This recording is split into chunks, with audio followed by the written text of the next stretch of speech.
Welcome to civils फोड़ो। आज हम देखने वाले हैं बीपीएससी का 68 का साइंस का पार्ट 2। साइंस सेक्शन में दो पार्ट हमने बनाए हैं। पार्ट 1 ऑलरेडी आउट है, आप उसको देख सकते हैं। ये है पार्ट 2। साइंस में 30 क्वेश्चंस आते हैं लगभग, राइट। हर साल ही 30 क्वेश्चंस होते हैं अराउंड, जिसमें से 15 क्वेश्चंस पार्ट 1 में थे, 15 क्वेश्चंस पार्ट 2 में दिए जा रहे हैं, राइट। ये पार्ट 2 है और ये साइंस का जो सेक्शन है, जो कवर हम यहाँ पे कर रहे हैं, दैट विल टेल यू कि साइंस का जो सेक्शन है वो कितना इंपॉर्टेंट है। Every year 30 questions are coming from the science section only, जिसके अंदर आप अगर ढंग से तैयारी करो, पीवाईक्यू के जो ट्रेंड है उनको समझो, बार बार जो क्वेश्चंस रिपीट हो रहे हैं उनको तैयार करो, किन टॉपिक से क्वेश्चन आ रहे हैं, ये अगर आपको पता चल जाता है सो आप 20 to 25 क्वेश्चंस आराम से कर सकते हैं। ठीक है, लास्ट के 2-3 क्वेश्चंस कुछ ऐसे आ जाएंगे बाउंसर टाइप, जो हो सकता है कि आपको समझ में ना आए एग्जाम हॉल में, दैट्स ओके। सारे क्वेश्चंस नहीं करने होते, बट स्टिल 20 to 25 क्वेश्चंस अगर आप कर रहे हैं so you are way ahead of many students, है ना। बहुत सारे स्टूडेंट्स आप काफी आगे निकल जाएंगे। हमारा टारगेट वही है कि जो भी इस वीडियो को देखे उसके लिए जो नेक्स्ट बीपीएससी है 72nd, ठीक है, जो 72nd होने वाला है नेक्स्ट बीपीएससी, उनके लिए ये बहुत ही कारगर साबित हो। वहां पे आपको ट्रेंड समझ में आएगा पीवाईक्यू का, कहाँ से क्वेश्चन आ रहे हैं, you will understand which topic is coming from, which topic is more important than other topics. और ऑल दिस थिंग्स जब आप समझ जाएंगे तो आपके लिए ये बस this will be just cake walk. ठीक है, सो लेट्स स्टार्ट। यहाँ पे हम पहला क्वेश्चन स्टार्ट करते हैं and the first question is this. ठीक है, देखो बीपीएससी में जो क्वेश्चंस पूछे जाते हैं, these questions are really really basic, लेकिन ये 68 का है, ऐसा इसको देख करके ये इंटेंशन, ये assumption नहीं होना चाहिए आपका, इन्फरेंस नहीं होना चाहिए आपका कि बीपीएससी में जो क्वेश्चंस पूछे जा रहे हैं they are very basic level. No, अभी जो क्वेश्चंस पूछे जा रहे हैं, जो 71st का क्वेश्चन आप देखोगे, these questions are really conceptual. ठीक है, और कॉन्सेप्चुअल भी है प्लस न्यूमेरिकल्स भी पूछे जा रहे हैं। ठीक है ना, न्यूमेरिकल्स भी पूछे जा रहे हैं। सो आप ये होप कर सकते हैं कि जो 72nd होगा उसमें जो साइंस का लेवल है वो this is going to rise. ठीक है, वो नीचे तो आएगा नहीं, लेवल ऊपर ही जाएगा, क्योंकि competition is rising every single day. तो इस तरीके से जो नेक्स्ट पेपर होगा 72nd जो होगा, उसमें साइंस का सेक्शन काफी इंपॉर्टेंट होने वाला है। तो इसलिए 72nd में आप ये मान के चलिए कि कॉन्सेप्ट बेस्ड तो क्वेश्चंस होंगे ही, साथ साथ न्यूमेरिकल्स भी होंगे। और न्यूमेरिकल्स करने के लिए आपको प्रॉपर अंडरस्टैंडिंग होनी चाहिए, क्योंकि आप न्यूमेरिकल्स मेमोराइज नहीं कर सकते, वहां पे आंसर्स मेमोराइज नहीं कर सकते। इसके तो आप आंसर मेमोराइज भी कर सकते हैं, ये क्वेश्चन ऐसा है जिसका आप आंसर मेमोराइज कर सकते हैं, बट न्यूमेरिकल्स के कैसे करोगे, वहां डेटा चेंज हो जाएगा, you will have to figure out कि क्या सही आंसर होगा, राइट। चलिए फिर भी हम ये क्वेश्चंस, अगर ऐसे क्वेश्चन भी होते हैं, जैसे सारे क्वेश्चन टफ नहीं होते, कुछ क्वेश्चंस इजी भी होते हैं, सो अगर ऐसे क्वेश्चन आते हैं तो उसको तो हम कर डालेंगे, right. The question says the order of acetic acid resembles that of. Acetic acid का मतलब ही होता है vinegar. Vinegar acetic acid, vinegar में एसिटिक एसिड होता है, तो ऑब्वियसली उसका स्मेल विनेगर जैसा ही होगा। It's quite simple, right. तो इसका आंसर हो जाएगा सी। केरोसिन में कोई एसिड नहीं होता एंड टोमेटो में एसिटिक एसिड नहीं होता, इसलिए विनेगर इसका राइट आंसर होगा, राइट। अगला देखिए, आंसर इज सी। अगला देखिए, मैंने सारे आंसर यहाँ पे डाल दिए ताकि जो पीडीएफ अगर आप रेफर करें तो उसमें सारे आंसर भी आपको साथ में मिल जाए, अदरवाइज मैं आंसर नहीं डालता। तो उसके पीछे रीजन ये होता है कि जब भी आप क्वेश्चन करें तो आपको बिल्कुल ऐसा लगे कि it's going to be a test for you.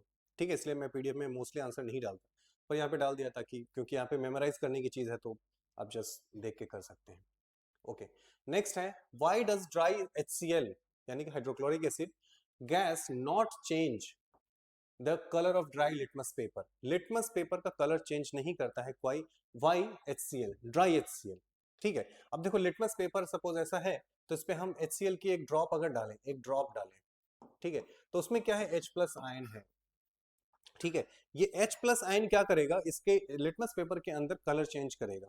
ठीक है, पर यहाँ पे ड्राई HCl है, so there is no H+ ion, so no colour change, so no H3O। अब देखो यहाँ पे क्या H+ नहीं लिखा है इन्होंने, और भी एक चीज बना दिया है कि H3O+ लिखा है। इसका मतलब H3O+ का मतलब क्या होता है, H2O+ H+ आयन। ठीक है, क्योंकि ऑक्सीजन पे, ऑक्सीजन एक इलेक्ट्रॉन नेगेटिव एलिमेंट है, तो ये ऑक्सीजन यहाँ पे जो इलेक्ट्रॉन की डेफिशिएंसी है वो इसके अट्रैक्ट हो जाएगा इससे, और H3O+ बनाएगा। ठीक है, तो अगर आपने H3O+ या फिर ये बेसिक मैकेनिज्म आपको नहीं पता है, it will be very difficult to figure out कि क्या आंसर होगा इसका। ठीक है, so no H3, sorry not HNO3, no H3O+ ions are present, it must change colour only in the presence of H3O+ ion, which is absolutely true. ठीक है, तो इसका राइट आंसर जो होगा वो हो जाएगा बी, ब्लू लिटमस बिकम्स, नहीं HCl, ऐसा कुछ नहीं। So B is the right answer. ठीक है, ये वाला कॉन्सेप्ट आपको पता होना चाहिए। ये सब केमिस्ट्री के बेसिक कॉन्सेप्ट्स है, जब आपने 11th-12th में भी पढ़ा होगा तो वहां पे आपको पता होगा। Detect the odd one, now this question is really थोड़ा सा कंफ्यूजिंग भी है, क्योंकि देखो इसमें क्या है, डिटेक्ट द ऑड वन में जब भी आता है, और ऐसे क्वेश्चन बार बार पूछे गए हैं पिछले पहले भी, setting of cement, burning of coal is a chemical reaction. ये एक्चुअली ये chemical change and physical change की बात कर रहा है, केमिकल वर्सेस फिजिकल चेंज। ठीक है, केमिकल वर्सेस फिजिकल चेंज। अब देखो जो सेटिंग ऑफ सीमेंट है उसको क्या माना जाता है कि सीमेंट तो है ही, वो लिक्विड फॉर्म में है या फिर सेमी सॉलिड है, उसको जब छोड़ दोगे तो वो जम के हार्ड हो जाता है, तो इसे जैसे फिजिकल चेंज, राइट। तो इसको मान सकते हैं कि फिजिकल चेंज हो रहा है। बर्निंग ऑफ कोल में क्या है कि कोल है वो बर्न होगा, कोयला, और वहां से CO2 बनेगा, ऑक्सीजन कंज्यूम होगा, CO2 बनेगा, so it's a chemical change. ठीक है, ripening of fruit again a chemical change, क्योंकि केमिकल चेंज होगा तभी वो फल पकेगा। More than one of the above, तो इसमें ऑड पूछा है तो ऑब्वियसली यही तो ऑड है, तो इसका आंसर हो सकता है। But setting of cement is also a chemical change. ठीक है, सो पर यहाँ पे अलग अलग टाइप के सीमेंट्स होते हैं, पर उनको हम नहीं लेंगे कंसिडरेशन में, और हम बहुत ही सिंपल सोच के चलेंगे, तो ये इसका राइट आंसर हो जाएगा ए। ठीक है, इसका राइट आंसर हो जाएगा। Then which of the following statements about diamond and graphite is true. अब देखो इसका आंसर निकालना तो बहुत ही सिंपल है, क्योंकि डायमंड एंड ग्रेफाइट की बात हो रही है। ठीक है, ग्रेफाइट दोनों ही कार्बन के एलोट्रॉप्स हैं, ठीक है, कार्बन के ही फॉर्म है ग्रेफाइट एंड डायमंड। पर यहाँ पे क्या है कि दोनों अलग है। ग्रेफाइट आपको पता है कि पेंसिल में यूज किया जाता है, डायमंड तो बहुत ही कॉस्टली होता है। डायमंड रिंग, अभी तो वैलेंटाइन वीक भी चल रहा है, सो डायमंड रिंग देखते हैं किसको किसको मिल रहा है।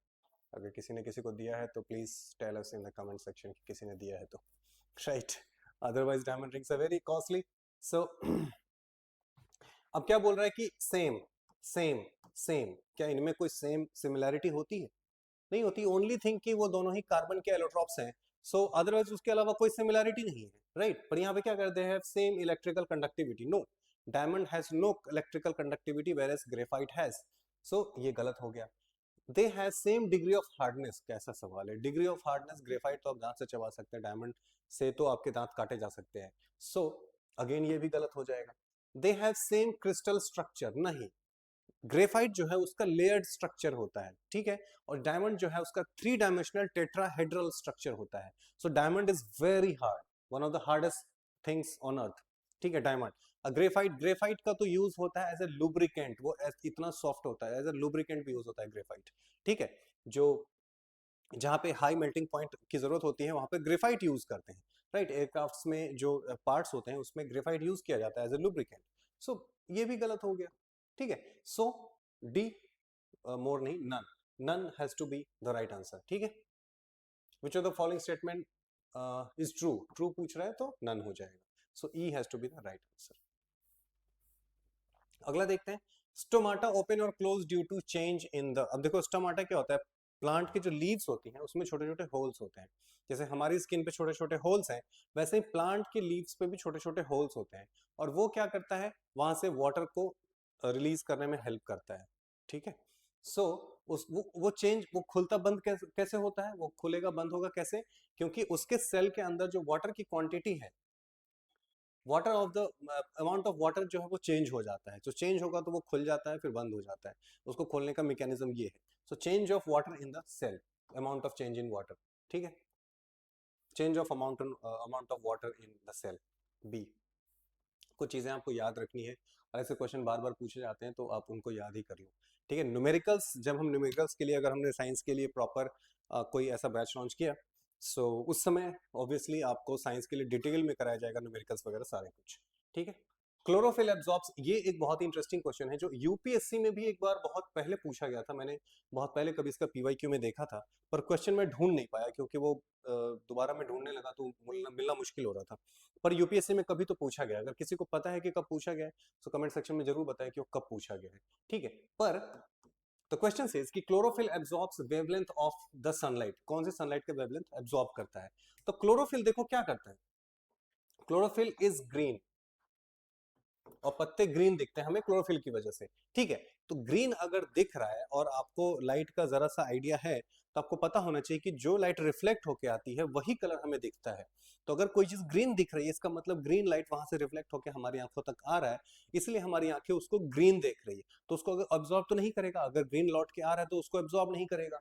तो इसका मतलब है कि ग्रीन वाले दोनों ऑप्शन तो गलत हो गए। सो रेड एंड ब्लू, ठीक है, ये बचता है। And the reality is this, red and blue ही सबसे ज्यादा एब्जॉर्ब किए जाते हैं क्लोरोफिल के द्वारा।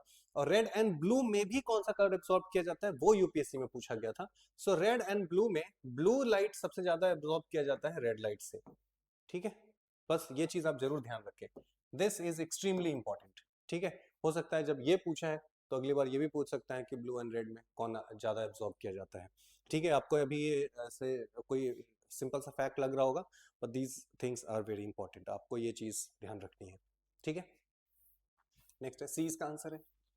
नेक्स्ट है which of the following is not A correct match, correct match नहीं है, ठीक है। पहला कहता है thick hard stem with branching near base. Branching near base आपने देखा होगा कि बिल्कुल जड़ के पास से ऐसे ब्रांचेस निकल जाएं तो वो तो झाड़ी होती है ना, shrub, those are not trees, ठीक है।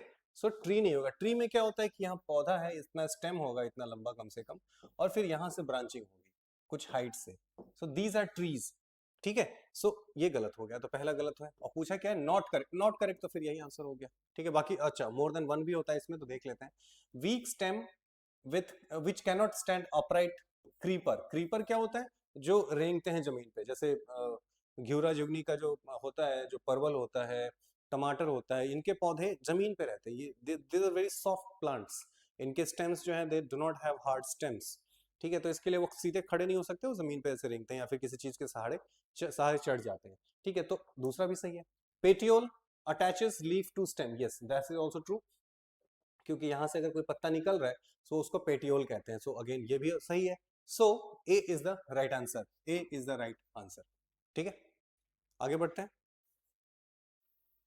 अगला है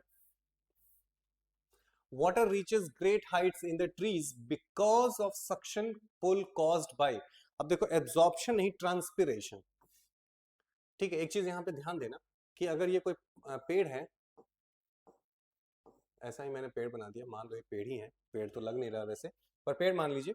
अगर ये पेड़ है, इसके बहुत सारे पत्ते हैं, 4 पत्ते हैं इसके, ठीक है। तो यहां से क्या होगा कि वाटर जो है स्टोमाटा के थ्रू रिलीज होगा एटमोस्फेयर में, ठीक है। और वो जो रिलीज होगा वाटर, वो एक सक्शन क्रिएट करेगा, सक्शन क्रिएट करेगा। उस सक्शन की वजह से यहां से जड़ों से पानी नीचे से ऊपर तक पहुंचता है। सो वाटर जो जड़ों से ऊपर की तरफ पहुंचता है, that is because of transpiration, ठीक है, not evaporation, not absorption, transpiration. Transpiration का मतलब ही होता है जो यहाँ से जो पानी रिलीज हो रहा है, दैट्स कॉल्ड ट्रांसपिरेशन, ठीक है। So this is transpiration and this is the reason कि आपको पानी नीचे से जड़ों से लेकर के यहाँ तक पहुंच रहा है। अब एक क्वेश्चन और भी आता है जो मैं एक्स्ट्रा यहाँ पे ऐड कर दूं, कि आपने सुना होगा कि जहाँ पे पौधे होते हैं, जहाँ पे पेड़ होते हैं, बहुत सारे जंगल होती है, वहां पे बारिश होती है, वहां पे बारिश होने में हेल्प होती है। उसका रीजन भी यही है कि ये पौधे पौधे जो है वो जमीन से पानी निकाल करके अपने पत्तों के थ्रू बाहर एटमोस्फेयर में रिलीज करेंगे, ठीक है, जिससे क्लाउड फॉर्मेशन में हेल्प होगी। क्योंकि ये सारे पानी जो एटमोस्फेयर में जाएंगे, जमीन से अपने आप तो निकल के आएगा नहीं, अगर सारे पेड़ काट दोगे तो जमीन से पानी निकल के एटमोस्फेयर में कौन स्प्रे करेगा, ठीक है। But this plants do do this plant do this task. तो ये क्या प्लांट पानी यहाँ से निकाल के ऐसे एब्जॉर्ब करके और यहाँ से पत्तों से ये रिलीज करेंगे, ये एटमोस्फेयर में जाएगा और एटमोस्फेयर में जा करके क्लाउड फॉर्मेशन में हेल्प करेगा, तो बारिश होने में हेल्प होती है। सो अगर पेड़ काट दोगे तो बारिश भी रुक सकती है, ठीक है। सो दिस एक्स्ट्रा इन्फॉर्मेशन आपको दिमाग में रखनी है, ठीक है। इसका आंसर है बी, ग्रीन चूज करते हैं। पौधों की बात हो रही है तो हम ग्रीन कलर चूज करेंगे। So answer is B. Then which among the following is a character of chloroplast, chloroplast का कैरेक्टर कौन सा है which make them qualified for self replication. देखो क्लोरोप्लास्ट में सेल्फ रेप्लिकेशन की एक प्रॉपर्टी होती है कि अगर क्लोरोप्लास्ट डैमेज हो जाए तो वो फिर से सेल्फ रेप्लिकेट हो जाएगा, अदरवाइज फोटोसिंथेसिस रुक जाएगा। नेचर ने बहुत सोच समझ के सब कुछ बनाया है, उसने आपके इंटेलिजेंस पे तो कुछ छोड़ा ही नहीं है, ठीक, ठीक है। सो सेल्फ रेप्लिकेशन के लिए obviously DNA and RNA are important, so C has to be the right answer. So इसका आंसर सी हो जाएगा। और ये कुछ फैक्ट्स जो आपको याद रखने हैं, बायोलॉजी तो रट्टा लगाने की ही चीज है, आपको पता है डॉक्टर्स कितना रट्टा लगाते हैं, you have idea. The parts of the skeleton that are not as hard as bones and which can be bent are called as. ये बड़ा इंटरेस्टिंग क्वेश्चन है. ठीक है, skeleton that are not as hard as bones and which can be bent, जिसको मोड़ा जा सकता है. ठीक है, क्या है वो? कार्पस जो होती है वो कलाई की हड्डी होती है. जो कलाई है, यहाँ पे जो हड्डियां होती है उसको कार्पस कहते हैं. कार्टिलेज जो कान में जो हड्डी है, जो शेप दिख रहा है आपको हड्डी जैसा दिख रहा है, ठीक है, पर आप इसको फोल्ड कर सकते हैं लाइक दिस. ठीक है, सो कार्टिलेज इज दैट. वर्टिब्रे जो आपकी बैकबोन है, पीछे बैकबोन पूरे यहाँ से लेकर के गर्दन से लेकर के और नीचे तक, that is vertebrae. Vertebrae is solid, वो तो बेंट नहीं होता, फ्लेक्सिबल होता है but can not be bent like this. ऐसे तो बेंट नहीं कर सकते. ठीक है, सो ये भी नहीं होगा, ये भी नहीं होगा. Cartilage is answer. So B is the right answer. ठीक है, देन कम्स इन लाइकेंस. अब लाइकेंस में देखो दोस्ती होती है दो लोगों की, जो एक दूसरे को एक एक जो है वो खाना पकाता है, दूसरा जो है वो इज लाइक हस्बैंड वाइफ. ठीक है, एक जो है वो बाहर से रॉ मटेरियल लेके आएगा, ठीक है, और एक जो है वो खाना पकाएगा. सो इसमें इसमें लाइकेंस में एल्गी प्लस फंगस, ठीक है, ये दोनों होते हैं. अब देखो फंगस क्या करता है कि ये मिनरल्स प्रोवाइड करेगा, काइंड ऑफ हस्बैंड, मुझे लगता है ये हस्बैंड का रोल प्ले कर रहा है. ये मिनरल्स, ठीक है, प्रोवाइड करेगा, शेल्टर देगा, ठीक है, ये सब देगा. जो एल्गी है इसके पास फोटोसिंथेसिस करने के लिए क्लोरोफिल होता है. ठीक है, तो ये फोटोसिंथेसिस करेगा, फोटोसिंथेसिस, तो ये खाना एक्चुअली पकाएगा. So algae is working like wife. ठीक है, आप ऐसे याद रख सकते हो. इसे अभी जस्ट मेरे दिमाग में आया, पहले नहीं आया था. सो अभी जस्ट मेरे दिमाग में आया, just made it here. So lichens में दो चीज होती हैं, एल्गा एंड फंगस. एल्गा मतलब सिंगल, सिंगुलर. एल्गा, एल्गी मतलब मल्टीपल, क्या बोलते हैं उसको, प्लूरल कहेंगे. फंगस, फंजाई मतलब कि प्लूरल अगेन, फंगस मतलब एक. तो एक एक का पेयर लिया है हमने. सो एल्गा एंड फंगस. एल्गा जो है वो फोटोसिंथेसिस करता है, जो फंगस है वो मिनरल लाता है, फॉर शेल्टर देता है. मिनरल, फंगस करता है क्या, एक्चुअली जो डेड मटेरियल है उसको कंज्यूम करता है फंगस. ठीक है, या फिर आसपास के जो भी एनवायरनमेंट में कुछ है मिनरल्स वगैरह उसको कंज्यूम करता है. तो पर वो खाना बना नहीं सकता, ठीक है, उसके पास सिर्फ मिनरल्स है, तो इसलिए इसकी हेल्प लेगा. राइट, इस तरीके से ये काम करता है. सो एल्गा एंड फंगस, ये याद रखना. एंड लाइकन तो ऐसी चीज है कि एनवायरनमेंट में हमने इसको साइंस में लिया, पर एनवायरनमेंट में, ज्योग्राफी में कहीं भी इसको पढ़ सकते हो. तो उसके अंदर ये इतनी बार पूछा जा चुका है, हर बुक में, हर नोट्स में आपको मिलेगा लाइकन के बारे में. तो गलती होने के चांसेस यहाँ पे बिल्कुल नहीं होना चाहिए. इसका आंसर है अल्गा एंड फंगस. ठीक है, सी फीमेल एनोफिलीज. अब देखो हर क्वेश्चन में, हर एग्जाम में, हर साल बीपीएससी के हर साल एग्जाम में anopheles and Culex and in सारे मच्छरों पे एक सवाल जरूर होता है. ठीक है, कि मलेरिया किससे होता है, डेंगू किससे होता है, ठीक है, फाइलेरिया किससे होता है, ये सारे सवाल हर साल ही पूछ रहे हैं. तो एक क्वेश्चन अगर आपने ये टॉपिक अगर क्लियर कर लिया, कवर कर लिया, तो एक क्वेश्चन आपका बन गया वहां से. ठीक है, तो अब इसमें पूछा है, मैंने लास्ट वीडियो जो आई थिंक 71st का जो मैंने पीवाईक्यू किया था, उसमें मैंने पिक्चर भी दिखाया था कि कैसे एक्स्ट्रा नोट के लिए कि आप ये नोट कर लें कि कैसे जो उनका सिटिंग पोजीशन है वो कैसा होता है. और मैंने ये भी कहा था कि शायद अगली बार पूछा जाएगा, पर मैं जब पीछे की तरफ जा रहा हूँ तो देखा हूँ कि 68 में ऑलरेडी पूछा है सेम क्वेश्चन जो मैंने बताया था. ठीक है, तो यहाँ पे देखो बैठने का जो पोजीशन है वो एनोफिलीज का सम एंगल होता है, इसको सबस्ट्रेटम कहते हैं जहाँ पे बैठा है, और सम एंगल है, और ये एंगल 45 डिग्री के पास होता है. ठीक है, सो एनोफिलीज 45 डिग्री के एंगल पे बैठता है. ठीक है, बैठती है, नॉट फीमेल है. ठीक है, सारे इनके सारे मेल्स जो हैं इन मच्छरों के, वो जूस पीते हैं, प्लांट जूस. ठीक है, उनका खून से कोई लेना देना नहीं है. जितने फीमेल है इनको, क्योंकि इनके अंदर एग्स होते हैं, तो उनको नरिश करने के लिए, उन एग्स को नरिश करने के लिए दे नीड ब्लड, और that's why they are blood suckers. So all the females are, मतलब दीज मच्छर्स, नॉट ऑल फीमेल, दीज मच्छर, ये जो मॉस्किटोज हैं, दे नीड ब्लड. ठीक है, तो इनको खून चाहिए, तो इसलिए बैठा है. 45 डिग्री का एंगल है यहाँ पे. ये देखो तो पैरेलल है, ये भी पैरेलल है, तो ये दोनों पैरेलल बैठते हैं, Culex and Aedes. But Anopheles 45 degree के एंगल पे बैठता है. उसी के ऊपर एक क्वेश्चन पूछा गया है कि फीमेल एनोफिलीज का डिस्टिंग्विश कैसे करोगे क्यूलेक्स से. At an angle with substratum, parallel नहीं, पैरेलल नहीं होता. एट राइट एंगल भी नहीं होता. So at an angle, angle नहीं दिया है पर the angle is 45 degree. Almost, ठीक है, 45 डिग्री के एंगल पे बैठती है एंड वो उसके बाद खून पिएगी, ठीक है। फिर से पूछे जाने के चांसेस हैं तो आप इसको जरूर क्लियर कर लें। The most important cell type associated with immunity, देखो इम्यूनिटी के लिए लिम्फोसाइट ही है, ठीक है। Lymphocyte is the thing that gives you immunity, so इसका बी आंसर हो जाएगा। बहुत सिंपल है, बहुत ज्यादा जान नहीं है तो इसलिए मैं जल्दी जल्दी करूंगा। Which one of the following statement is incorrect about muscles in the, देखो ये काफी इंटरेस्टिंग सवाल है,